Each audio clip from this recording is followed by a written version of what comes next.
ಆಡಳಿತದಿಂದ ಚಿನ್ನಸ್ವಾಮಿ ಕ್ರೀಡಾಂಗಣಕ್ಕೆ ಕಳಂಕ ಅಂಟಿಕೊಂಡಿತ್ತು. ಅದನ್ನ ಅಳಿಸಿ ಹಾಕಲು ಕೆಎಸ್ಸಿಎ ನಿರಂತರ ಪ್ರಯತ್ನವನ್ನ ಮಾಡ್ತಾ ಇದೆ. ಆದರೆ ಇದಕ್ಕೆ ಆರ್ಸಿಬಿ ಮ್ಯಾನೇಜ್ಮೆಂಟ್ ಸೊಪ್ಪು ಹಾಕ್ತಾ ಇಲ್ಲ. ಇದೆಲ್ಲದರ ಮಧ್ಯೆ ರಾಯಲ್ ಚಾಲೆಂಜರ್ಸ್ ಬೆಂಗಳೂರು ಮಾಲೀಕತ್ವವೇ ಬದಲಾಗುತ್ತೆ ಅನ್ನೋ ಮಾತುಗಳು ಕೇಳಿ ಬರ್ತಾ ಇದೆ.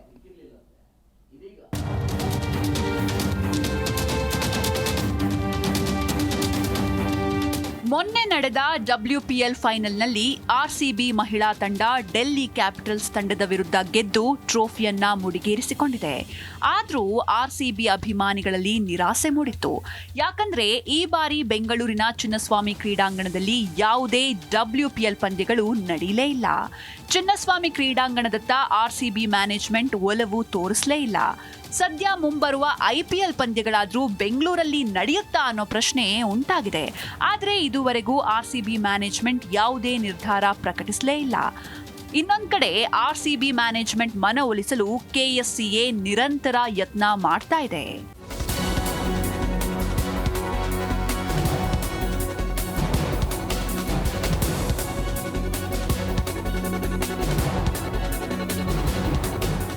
WPL ಫೈನಲ್ ಪಂದ್ಯದ ದಿನವೂ ಆರ್ಸಿಬಿ ಮ್ಯಾನೇಜ್ಮೆಂಟ್ ಮನವೊಲಿಸುವ ಕೆಲಸವನ್ನ ಕೆಎಸ್ಸಿಎ ಮಾಡಿದೆ. ಪಂದ್ಯದ ವೇಳೆ ಮ್ಯಾನೇಜ್ಮೆಂಟ್ ಜೊತೆ ಔಪಚಾರಿಕ ಭೇಟಿ ಮಾಡಿದ್ದ ಕೆಎಸ್ಸಿಎ ಪದಾಧಿಕಾರಿಗಳು ಚಿನ್ನಸ್ವಾಮಿ ಕ್ರೀಡಾಂಗಣದಲ್ಲಿ IPL ಪಂದ್ಯ ನಡೆಸುವಂತೆ ಮನವಿ ಮಾಡಿಕೊಂಡಿದ್ದಾರೆ. ಆದರೆ ಅಂತಿಮ ತೀರ್ಮಾನಕ್ಕೆ ಬಾರದ ಆರ್ಸಿಬಿ ಮ್ಯಾನೇಜ್ಮೆಂಟ್ ಯಾವುದೇ ಕ್ಷಣದಲ್ಲಿ ನಿರ್ಧಾರ ಪ್ರಕಟಿಸುವ ಸಾಧ್ಯತೆ ಇದೆ ಎನ್ನಲಾಗ್ತಾ ಇದೆ. ಇತ್ತ ಕೆಎಸ್ಸಿಎ ಮಾತ್ರ ಪಂದ್ಯ ನಡೆಸಲು ಸಂಪೂರ್ಣ ತಯಾರಿ ನಡೆಸಿಕೊಳ್ತಾ ಇದೆ. ಬದಲಾಗುತ್ತಾ ಆರ್ಸಿಬಿ ಮಾಲೀಕತ್ವ? ಹೌದು, 10 ರಿಂದ 15 ದಿನಗಳಲ್ಲಿ ಆರ್ಸಿಬಿ ಮಾಲೀಕತ್ವ ಬದಲಾವಣೆ ಸಾಧ್ಯತೆ ಇದೆ ಎನ್ನಲಾಗ್ತಾ ಇದೆ. 15,000 ಕೋಟಿಯಿಂದ 17,000 ಕೋಟಿಗೆ ಡಿಯಾಜಿಯೋ ಸಂಸ್ಥೆ ಆರ್ಸಿಬಿಯನ್ನ ಮಾರಾಟಕ್ಕಿಟ್ಟಿದೆ. ಭಾರತ, ಲಂಡನ್ ಸೇರಿದಂತೆ ಬೇರೆ ಬೇರೆ ಉದ್ಯಮಿಗಳು ಬಿಡ್ ಮಾಡಲು ಮುಂದಾಗಿದ್ದು IPL ಪಂದ್ಯಗಳ ಆರಂಭಕ್ಕೂ ಮುಂಚೆಯೇ ಮಾಲೀಕತ್ವ ಬದಲಾವಣೆ ಸಾಧ್ಯತೆ ಇದೆ. ಸದ್ಯ ಮಾಲೀಕತ್ವ ಬಿಟ್ಟುಕೊಡಲು ಡಿಯಾಜಿಯೋ ಸಂಸ್ಥೆ ಸಾಕಷ್ಟು ಆತುರದಲ್ಲಿದೆ.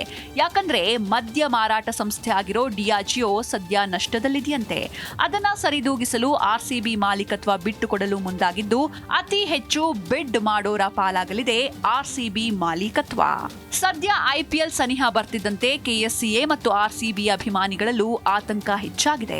ನಮ್ಮ ನೆಲದಲ್ಲಿ ಆರ್ಸಿಬಿ ಪಂದ್ಯ ನಡೆಯುತ್ತಾ ಇಲ್ವಾ ಅನ್ನೋ ಗೊಂದಲಕ್ಕೆ ಆದಷ್ಟು ಬೇಗನೆ ತೆರೆ ಬೀಳಲಿದ್ದು ಆರ್ಸಿಬಿ ತಂಡಕ್ಕೆ ಹೊಸ ಮಾಲೀಕರು ಯಾರಾಗ್ತಾರೆ ಅನ್ನೋ ಕುತೂಹಲವೂ ಹೆಚ್ಚಿದೆ. ವಿಶ್ವನಾಥನ್ ಹರಿಹರ, ಜಿ ಕನ್ನಡ ನ್ಯೂಸ್, ಬೆಂಗಳೂರು.